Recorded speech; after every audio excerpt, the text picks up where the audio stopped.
Ladies and gentlemen, good day and welcome to the Torrent Pharmaceuticals Limited Q1 FY22 earnings conference call. We have with us today Mr. Sanjay Gupta, Executive Director, International Business, Mr. Sudhir Menon, Executive Director and Chief Financial Officer, and Mr. Aman Mehta, Chief Marketing Officer, India Business. As a reminder, all participant lines will be in the listen-only mode, and there will be an opportunity for you to ask questions after the presentation concludes. Should you need assistance during the conference call, please signal an operator by pressing star then 0 on a touchtone phone. Please note that this conference is being recorded. I now hand the conference over to Mr. Sudhir Menon. Thank you, and over to you, sir. Thank you. And hi, good evening everyone, and welcome to Torrent Quarter 1 FY22 earnings call. At the outset, Quarter 1 growth was backed by continued growth momentum in the branded generic markets, mainly India and Brazil. The second wave of pandemic impacted recovery trends across some of the key markets we operate. Very shortly, in terms of financial performance during the quarter, revenues were 2,134 crores, up by 4% on a year-on-year basis. EBITDA was 717 crores, up by 8%. Profit before tax was at 484 crores, up by 20%. Net profits after taxes was at 330 crores, up by 3%. The company will now start utilizing the MAT credit, which is grouped under deferred tax, as the normal tax will become applicable from this year, before the company gets into the new tax regime of 25%. The tax cash outflow will continue to be 17% for standalone India. I shall now request Aman to provide insights on the India business performance. Thanks, Sudhir. India business revenues at 1093 crores grew by 18% on a year-on-year basis. Growth was driven by strong momentum in top brands across all therapies and was complemented by new launches. As per the AIOCD data set, Torrent's Q1 growth was at 24% versus the market growth of 37%. The market growth includes high contribution from COVID treatments and a low base from last year. We have launched baricitinib during this quarter and are conducting clinical trials for molnupiravir. Both of these are licensed products for COVID, and we continue to look for more partnership opportunities to widen the portfolio. Torrent has launched its trade generics division during the quarter with a complementary portfolio to the RX business. PCPM for the RX business for the quarter was 10 lakhs with an MR strength of 3,600. Torrent continues to focus on brand building and specialty approach and has 16 brands in the top 500 of the IPM with 11 brands more than 100 crore sales. I'll now hand over to Mr. Sanjay Gupta to take us through the international business. Yeah, thanks, Aman. Speaking first about Brazil, which is the second largest branded generic market outside India. Brazil Q1 sales were at 108 million, up by 14%. Growth was aided by strong performance in our generic segment, which now accounts for about 7.5% of our top line. Growth was also helped by new branded generics that were launched. So there were two brands launched in 2021, which have contributed to the growth, as well as the recent price increases allowed by the authorities from April onwards. So as per IMS, Q1 FY22 covered market growth was 11.6%, while Torrent growth was at 9.4%. IMS expects Brazil pharma market to grow at about 10% in 2021, and we expect our growth to be superior to the market growth rate. Moving on to Germany. Germany sales were at euro 29 million, flattish growth versus last year same period. IMS for the last 3 months is showing an overall market degrowth of -1% as compared to -4% in 2021. IMS reflections on Torrent show a growth of 15% in the last 3 months. As the COVID situation improves, we expect the German generics market to return to its long-term growth rate of 3 to 4%, with Torrent growth returning to high single digits. On the US side, US sales were at 36 million, down by 24% on a year-on-year basis and down by 3% on a Q-on-Q basis. Growth continues to be impacted due to lack of new product launches, pending the re-inspection of our facilities and price erosion in the base portfolio. As of June 30th, 54 ANDAs were pending approval with the US FDA and 7 tentative approvals were received. I would like to conclude by stating that the branded generic markets led by India and Brazil continue to drive growth backed by our top brands and performance of new launches.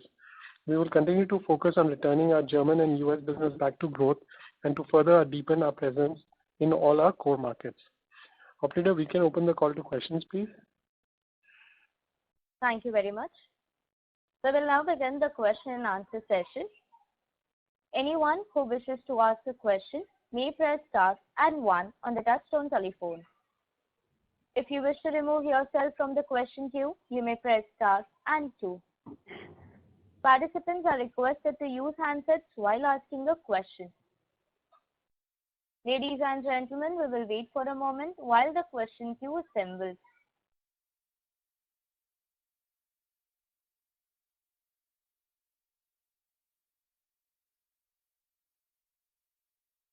The first question is from the line of Sriram Rathi from ICICI Securities. Please go ahead. Yeah, thanks for the opportunity. Firstly, on India business, I mean, if you can break it up into the price growth and volume growth, and also some idea on how the chronic and acute divisions have performed. Sure. So AIOCD data shows Torrent's growth at 24%. Out of that, 14% was volume, 6% was price, and 4% was new products. And on a broad basis, I think subchronic and acute definitely had much higher growth. Firstly, because of the new low base last year, and also there was a significantly higher demand from COVID prescriptions during the quarter. Okay, got it. So 6% is the price growth, which is, and yeah. And secondly, so this is on the other expenses part. I mean, this quarter we have seen that, I mean, it is lower even YOY also, even if we exclude the R&D. So what exactly has driven that? Is it because of the lockdown in the first 2 months of this quarter? And how should we look at this number going forward? Because I think from the last 4-5 quarters now, more or less it is in the range of 350 to 370 crores. Marketing expenses were certainly, I would say, because of the second wave this time, were lower than what we had planned. But I don't think there should be too much of an increase from here at the current rate. So this should be a pretty representative number in terms of marketing spends for the year. Okay. Sudhir, if you'd like to add anything. No, perfect. Yeah. Okay, so we should work with this kind of number going forward also. Probably will increase in sales. Plus minus here and there, Sriram. Right. Yeah. Okay, got it. Good. That's helpful. And just lastly, one thing, I mean, what should be the reported tax rate now? I mean, this year. So, Sriram, just to give a background, the government had come out with a new tax regime, right? About 25% for all the companies. Yeah. And what it said in that course is that, no exemptions would be available and 25% would be the tax rate for everyone. Okay. And the government also gave an option to people that the people who had MAT credits in their books, they can still continue in the old regime so that they can utilize the MAT credit. And once that is done, they can transit into the new tax regime. So for us, it started now. So the cash tax would continue to remain at 17%. And the MAT credit utilization will start for the balance. Okay. So the effective tax, including deferred tax, would be roughly 30-31%, but the cash tax would be roughly 17%, because there will be a MAT credit utilization from the balance sheet coming into the P&L. Right. Got it. That's helpful, sir. Thank you so much. Yeah. Thank you. The next question is from the line of Neha Manpuria from JPM. Please go ahead. Yeah, thanks for taking my question. So this on the employee cost, given that we had rationalized our MR during last quarter, the quarter-on-quarter increase is primarily because of increments, or just wanted to get a sense there. So largely increments, Neha, but quarter four, if you recollect, I had also said there was a reversal on some provisions to the tune of 7 to 8 crores. Okay. Other than the increment impact which is there. So ideally 341 should have been, let's say, 350.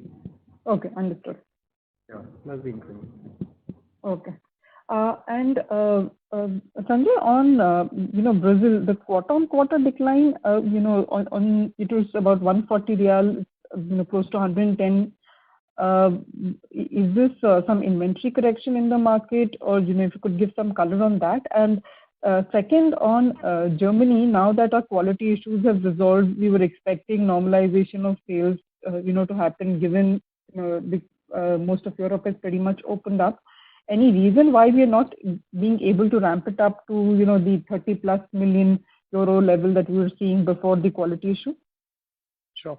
So starting with Brazil, so generally, traditionally in Brazil, Q4 sales are always high.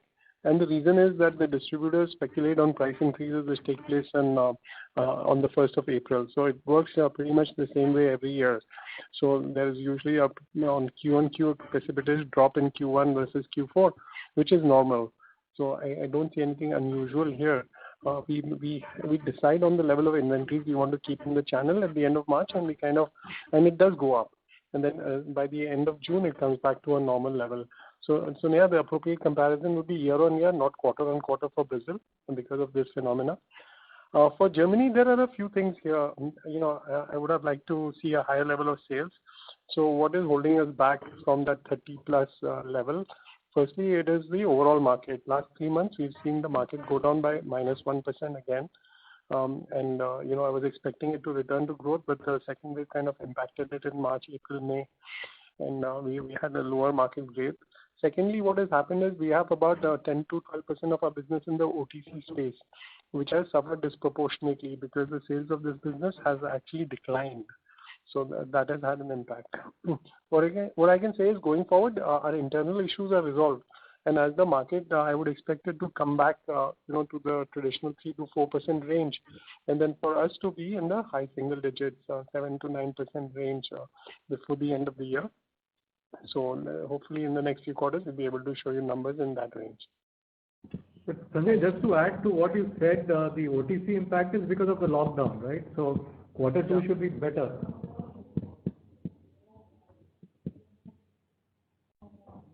Sanjay? Yeah. Yeah. Absolutely.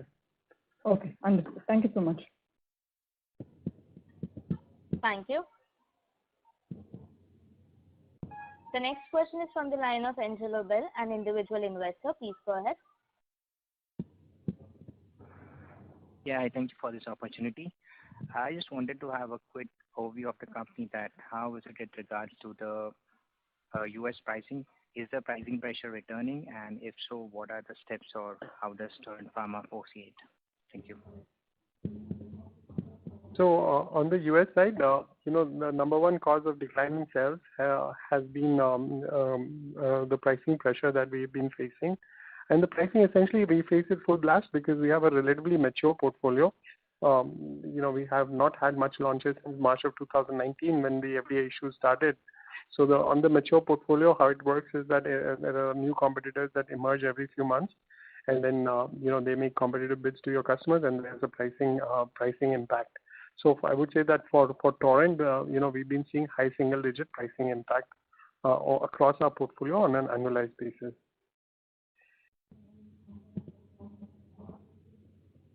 All right. So thank you so much. But are there any remediations which are looking forward that it doesn't impact us much moving forward?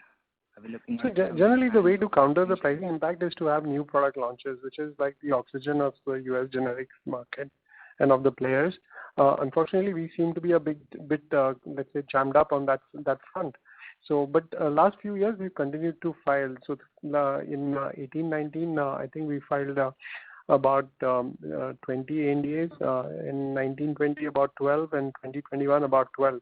So we've been continuing to make new filings in the US, And as soon as the facility issues are resolved, we expect to launch about 12 to 15 products a year. And that would more than compensate for the pricing decline in the base portfolio and lead us back to growth. Thank you so much. Appreciate your response. Thank you.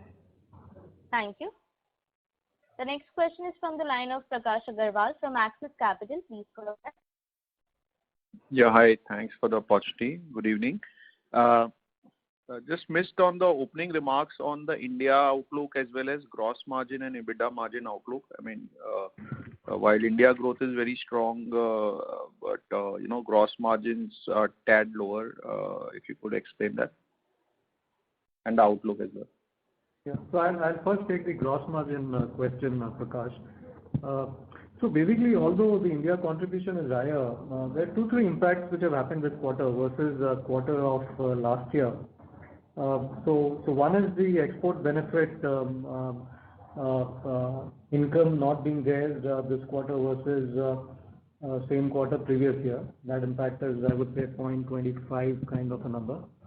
The other is, the Sikkim benefits are over for us, right? So 2021 was the last year. So that's again impacting the gross margin by another, I would say, 0.25. So both put together is 0.5, I would say. The other thing, what has happened is, India, although the India share is higher, I think there's a skewness towards the acute portfolio, which I think the concentration is a little higher compared to, the quarter 4 or last year, same quarter.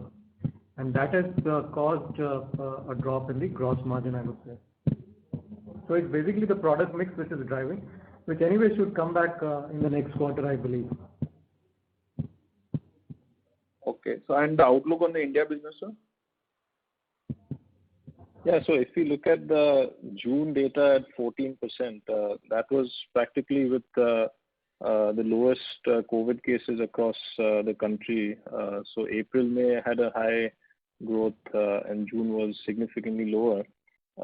So depending on the footfall recovery as the country is opening up now substantially, pretty much everywhere apart from a few metros and a few states, our views are double-digit growth for the market should continue even without the COVID drugs going ahead.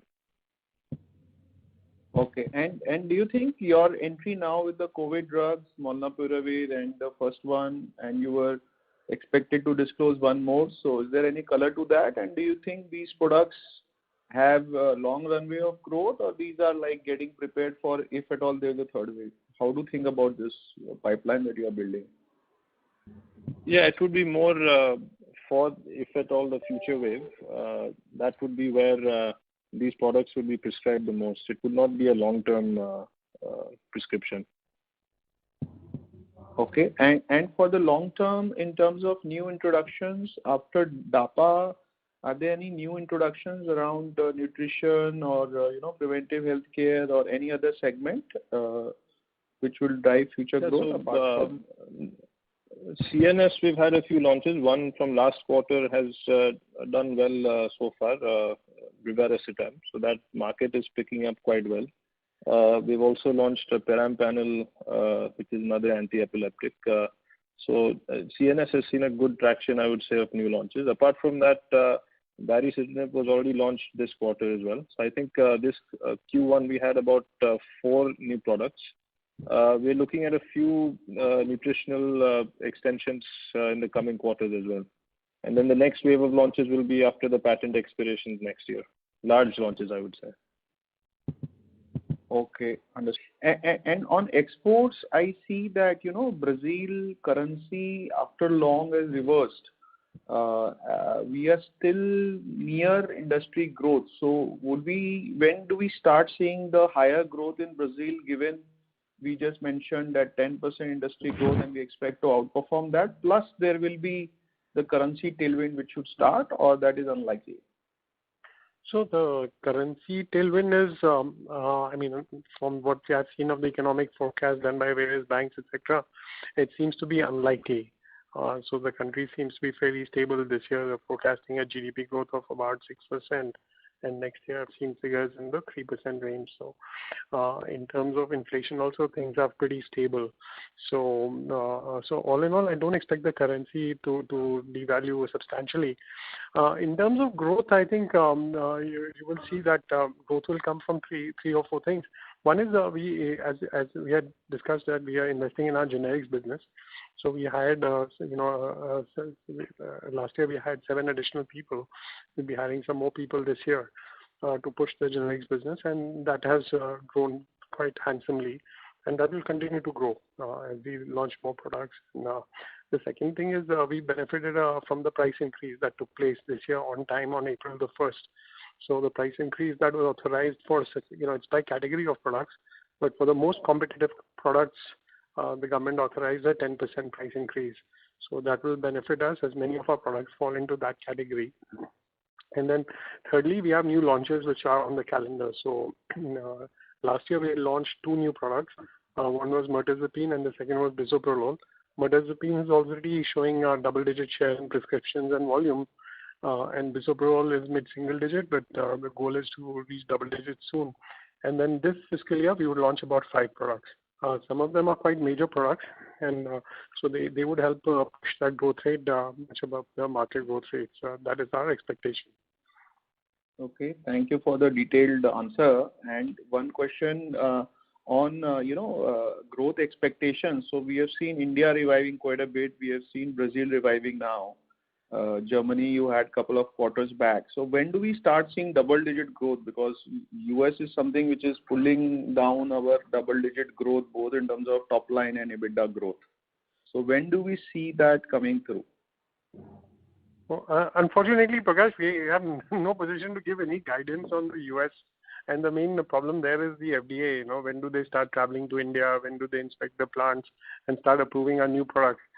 We are from our side doing whatever we can in terms of filings and getting products from third parties, but that has a limited impact.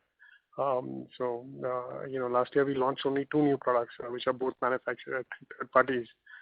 Coming year, if the plans don't get approved, we'll have a single-digit number of launches.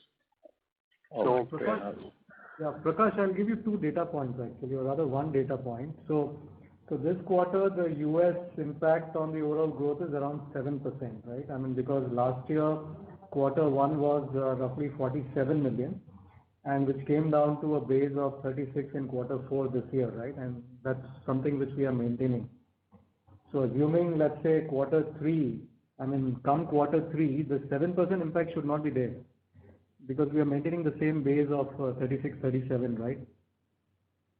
Okay. And assuming you have double-digit growth across the other 3 markets, you can achieve double-digit growth. Correct. Okay, fair enough. And last question for you on cash flow generation for the quarter and any debt repaid? Yeah, we repaid around 350 crores approximately. That's as per the refinances or largely from cash flow from operations? From cash flow. Okay, perfect. Great. I'll join back with you. Thank you. Thank you. The next question is from the line of Shyam Srinivasan from Goldman Sachs. Please go ahead. Hi, thank you for taking my question and good evening. Just one in the press release, it says you have launched a trade generic division during the quarter. What's the idea here? Is there any outlook that you want to share on this? Yeah, we launched the division in Q1, and so I think we would want the business to stabilize a bit first before sharing more details. But broadly speaking, it's a complementary portfolio focusing mainly on the acute segment, predominantly acute and some subchronic. There's barely any chronic share in the trade generic business. So while we would look at having organic launches in this basket, would also look at shifting some of our prescription brands to the trade generic division at some point, where there would be a higher growth potential. These would be in molecules or segments where there is and self-medication. So as of now, I would say it's been a good start, but we would wait for maybe another quarter or 2 to comment more on the trajectory. And if we were to look at the margin profile for this, would it be very different, you think, or in a kind of an umbrella approach, it should kind of feed into the entire India business? How should we look at and maybe the timing of why we started it now? Just curious. The margin profile would be lower than the prescription business for sure. The nature of the business is such that you have to be at that price point. Plus the channel margin is significantly higher. And in terms of the timing, I think this has been something that we've been discussing internally for quite a while. But because of COVID disruptions last year, it wasn't appropriate to launch. It requires a completely new supply chain, new set of distributors. So once that situation stabilized, we started working on this sometime around January, and we ended up launching it this quarter.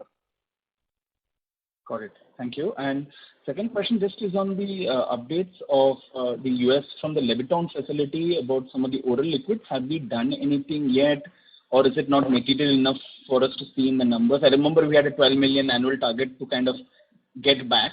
So I'm just curious what's happening there. So far we've not started commercializing products. It'll start actually a couple of months of delay, so we'll start selling some products in October. But you won't see the impact in the numbers, at least in the initial few months. It won't be material enough to move the needle.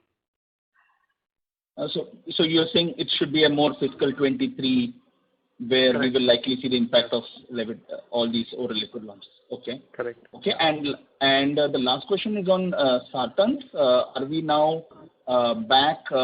Sorry, I may have missed the update, but just what's happening on the sartan side? Sure. So we've launched 2 sartans on the market. A third one would be launched in this quarter. The top line you will see some impact, but the margin profile on sartans is not what it used to be. So we will get our fair share on a couple of sartans, and those numbers should start coming in the top line from this quarter onwards. You mean Q2, right? Yeah. Got it. Lastly, on R&D, I think slightly slower than the run rate you have had. Say I'm looking QOQ, but is it the same, like 6 to 7%? And where are we? What are we kind of filing? Where is it being directed to? Are we doing anything incrementally in terms of the complex filings? If you can just share some general outlook on the R&D spends. So, Sudhir can comment on the expenditure level, but in terms of filings, because of the filings remain the 4 core markets, and to the extent possible, we try to have common products. So do common developments across all our geographies, and particularly in expensive areas like oncology or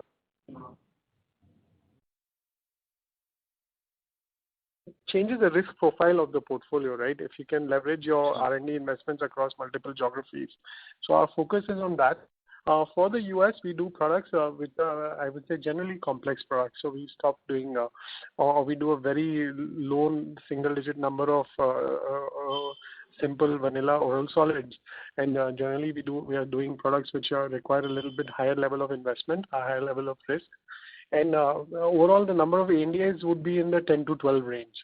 So, in the past we've done up till 20, but going forward it will be more in the 10 to 12 range with some single digit simple generics, but majority of the products having so a good example would be Dapsone. So in April of 2021 we got a tentative approval from the FDA for Dapsone, which is an acne product for which we conducted a clinical trial in patients in the US. So the level of investment was higher than what historically we've been used to doing. And the tentative approval speaks well to the fact that we would get approval on that product. So you would see more of those kinds, and we are also building a large onco portfolio for all our markets. So onco products are very expensive to develop, given the cost of the R&D as well as the cost of the API. So we have a new facility outside of Ahmedabad where we would be developing these products for across all geographies. So those are the kinds of investments we are making right now. Got it. And last question is on EBITDA. I think EBITDA excluding other income 32%. This has been higher than what we had talked in the past, where we thought there was going to be a fade in terms of margin once things normalize. How should we look at this EBITDA percentage? Shyam, number one, as a policy, we don't give guidance, but if something was possible to be talked about in a scientific way, we could have done that. but now people are already talking about the third wave, right? So Sure. I would still wait for one more quarter to see where the full year can settle. So give me one more quarter, please. Got it. Yeah. Thank you and all the best. Thank you.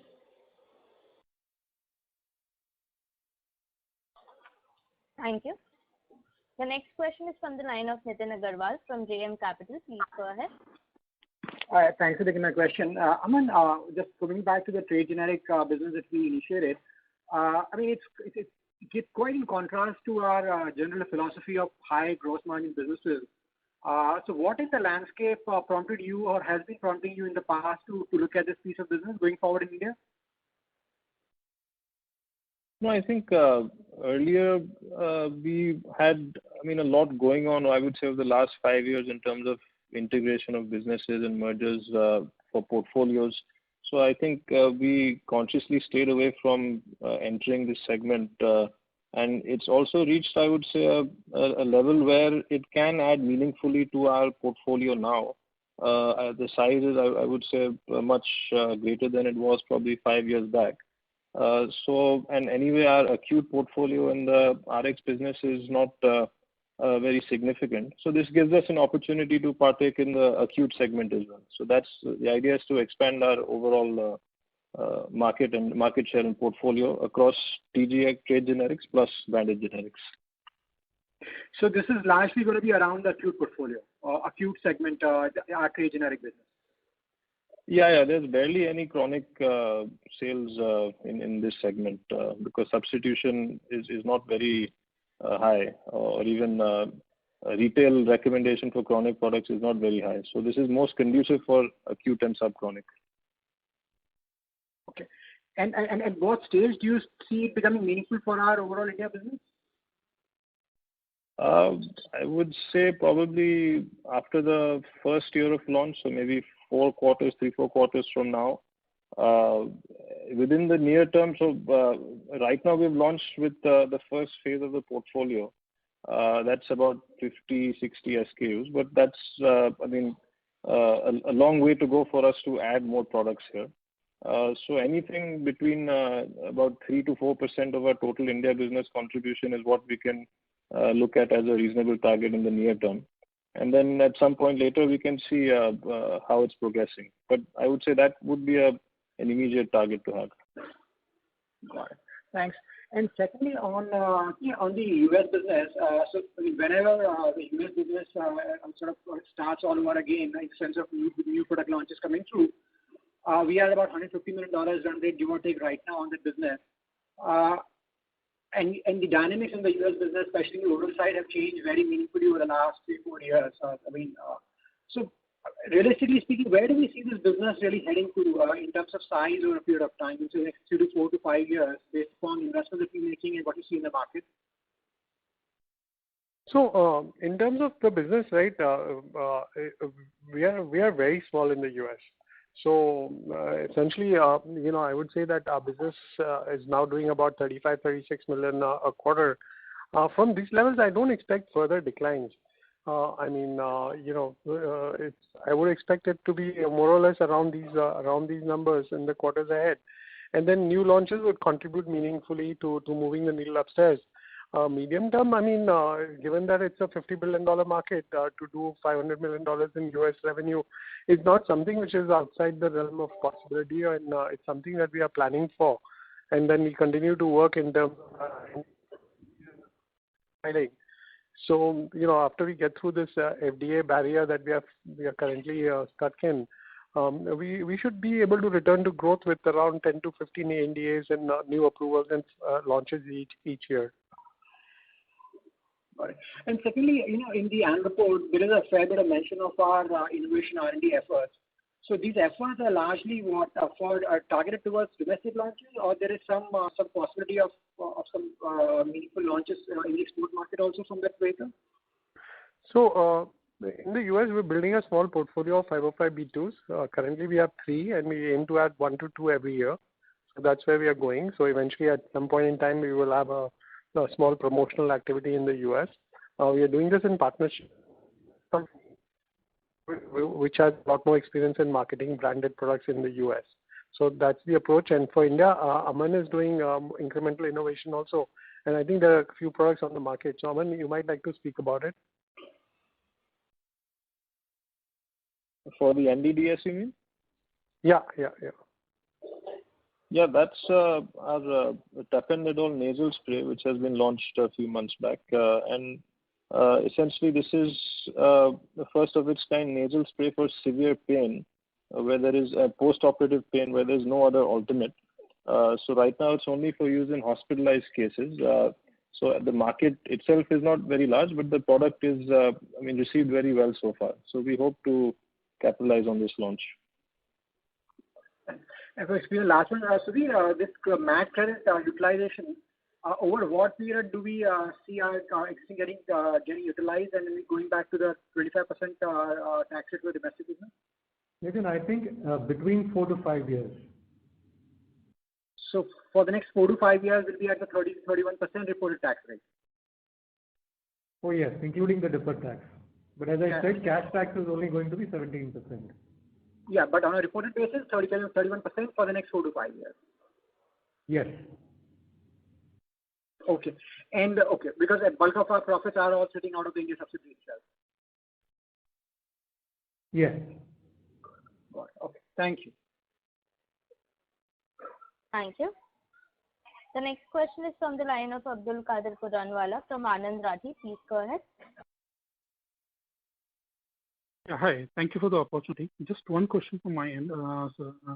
As what you mentioned to the earlier participant that the US business would have, would not go below this $35-36 million quarterly run rate. So currently, if you look from that point, what would be the quantum of the fixed assets which would be dedicated towards the US and which would be not generating any top line for us? And how we see the ramp up to happen once the plant gets approval in the near term? Sudhir, you want to answer that, please? Yeah. So I think it's a difficult question because all the manufacturing facilities which we have is fungible, and the way it's planned is basically looking at the volumes over the next 3 to 5 years on a global basis. So I don't know how to respond to that as to what percentage of capital is manufacturing capital is assigned to US. I mean, there can be some thumb rules of looking at it, right? I mean, for example, what is your per capex which you have spent in putting up the manufacturing facility, and based on that, what are the volumes which are getting manufactured for the US, and then see what extent of the capital can be allocated to the US. That could be too theoretical, I would say. Sure, sir. Understood. And my next question was on the India business. So India, we had a fantastic quarter, but as we stand today, could you provide some outlook as how the growth is planning now that the COVID cases are going down and the market is really stabilizing? So what is our standpoint now? Yeah, so June data is the most recent that we can look at, 14% growth of the market, and that may have some element of some COVID drugs part of the growth, but not very much. So I think going ahead, if you recall, even last year the base started normalizing month on month. So our view is that 10% growth between that range should be doable going ahead. And of course, a lot of it will depend on whether or not there is a future wave. But as of now, this is what the situation looks like in our view, particularly as most markets have opened up significantly. Sure, sir. That was helpful. Thank you. Thank you. The next question is from the line of Nimish Mehta from Research Delta Advisor. Please go ahead. Yeah, thanks for the opportunity. My question is more about the strategy. I mean, now that we want to focus on trade generics, is that because we believe that the market is likely to shift in that manner, or it's more opportunistic? I'm just trying to understand how we see the market, because we are trying to focus on a segment which is not as high margin as we used to otherwise focus on. No, absolutely not. In fact, our view has always been that both segments have their own space to grow. the branded segment will grow and the trade generics will grow without eating into each other's share. It's just a matter of us getting into, rather expanding our portfolio reach for some of the acute segments which we haven't really focused on that much, and this gives us a pretty good opportunity to enter. So it's not in any way going to affect the branded segment at all for us. And in fact, entering in this also, we've seen just how difficult it is to really get products substituted, especially in the chronic space. So this even gives us more confidence that the branded business is not really at any risk on this. So is this more like expansion into new therapies, or again, what I'm trying to understand, it's more Torrent specific strategy, or you think the market is likely to shift? No, this is more specific to Torrent because I think we're probably one of the last companies to enter this segment. Most of the other peers are already present in this segment. Okay, got it. And the other, actually, the reverse of that is what I understand we're likely to do in US. We're trying to focus on 505(b)(2), which is more like branded, so far. Otherwise, US is a generic market. So again, the same question: is more Torrent specific, or you think there's more opportunity in the 505(b)(2) space when it comes to US market than the normal generic space? It's a different profile of business, right? So it's good to have so it's not that you're going to place all your eggs into 5. So if you do 12 to 15 ANDAs a year, we'll do 1 to 2 505(b)(2), like moving up the learning curve. And these products generally can enjoy from 3 years of exclusivity. But the skill set required to succeed is a little different than what we do in our core generics business. So I would say it's a evolution of the company towards the branded space, but it's not as if that's the only activity that you would be focused on. It's a complementary activity. Got it. So will we be also developing a sales force for the 505(b)(2) that we might be targeting going forward? Initial products, we partnered with a company that has a field force. We'll be leveraging the partner's field force. I see. Understood. Okay. Thank you very much. This is very helpful. Thank you. The next question is from the line of Bharat Sethi from Equirus. Please go ahead. Yeah, hi. Thanks for the opportunity. So just wanted to clarify on the tax part. So are we saying that the tax rate is going to be around 30-31%, and cash tax will be around 17%? Is it right understanding? That's right, yeah. And so just on the margin perspective, so given that we are seeing that our OPEX or the other expenses are going to stay at the current level, so directionally, how do you see margins to be going forward in the ensuing quarters? Is it going to be something similar to what we have reported this quarter, or there could be some skewness towards downward or upward trend? So just from a trend perspective, I understand you can't talk about absolute margins as such. So I think that's what I answered in one of the questions earlier, saying that I would like to wait for one more quarter before I start looking at it directionally, how the margin would settle for this year. Right, but in any case, if let's say there is no COVID wave, or if hypothetically if we put it both the ways, if you could give that way. So if there was no COVID, the margin could improve by 1% every year. Sure, that's helpful, sir. Thanks a lot. Thank you. The next question is from the line of Anubhav Agarwal from Credit Suisse. Please go ahead. Yeah, hi. Good evening. Just one clarity on this trade generic initiative.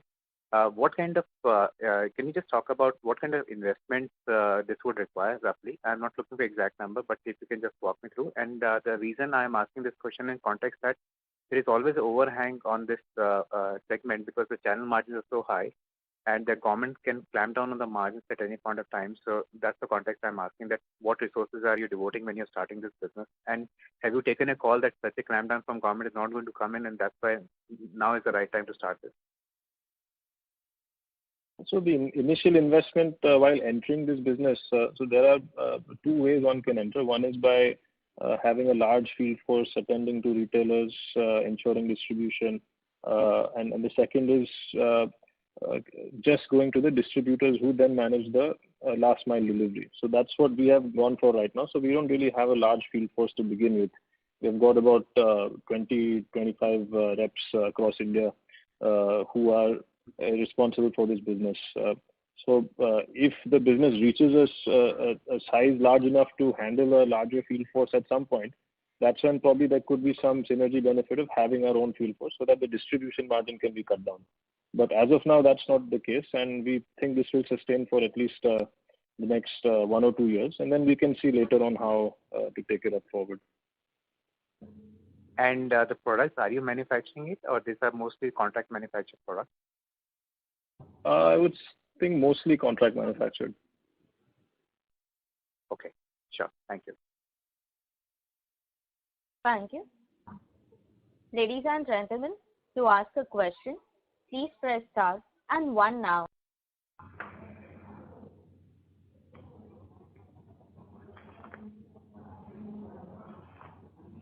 The next question is from the line of Sriram Rathi from ICICI Securities. Please go ahead. Yeah, thanks for the follow-up. So just one thing, I think on the balance sheet, the deferred tax asset is around 421 crores. So does that mean that until that is being utilized, after that probably it will be 25% tax rate from the P&L also? Sriram, you look at the breakup of the deferred tax, because when we show it as a deferred tax, it's netted off against deferred tax liabilities as well, specific country. So if you look at the breakup, you'll find MAT credit at 975 crores. Okay, got it. Which needs to be utilized, yeah. Okay, got it. Thank you.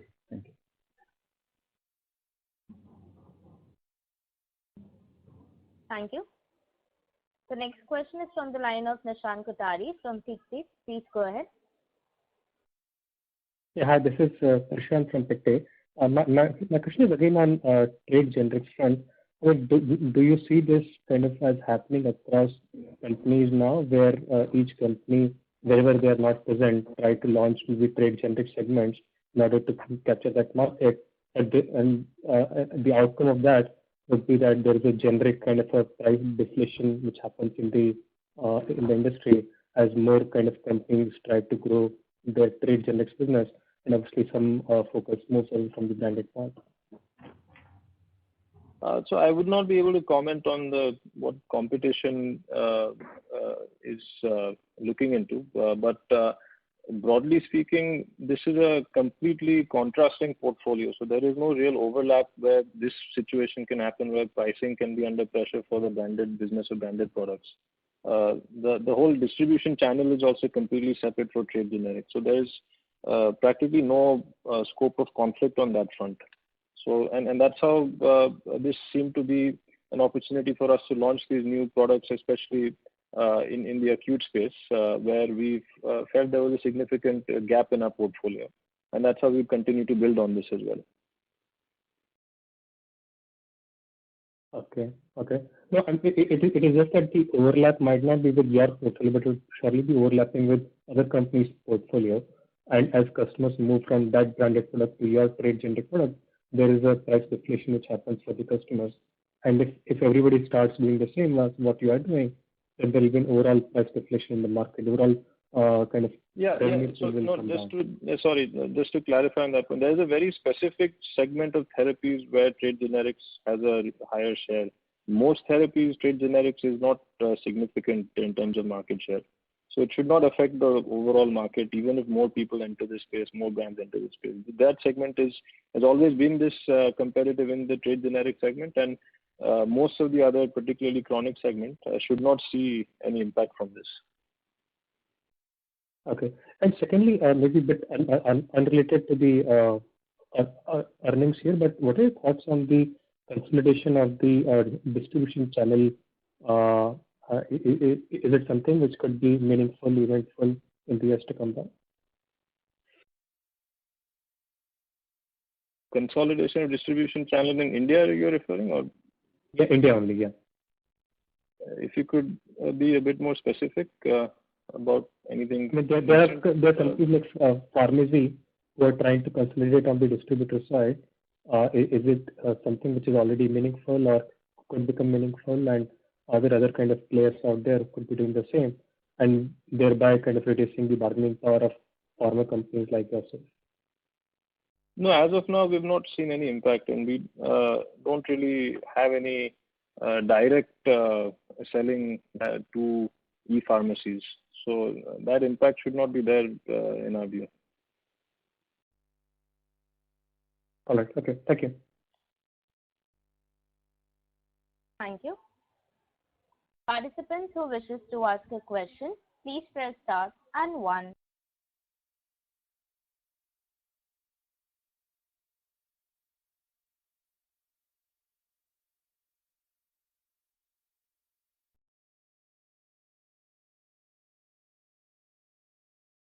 As there are no further questions from the participants, I would now like to hand the conference over to Mr. Sanjay Gupta for closing comments.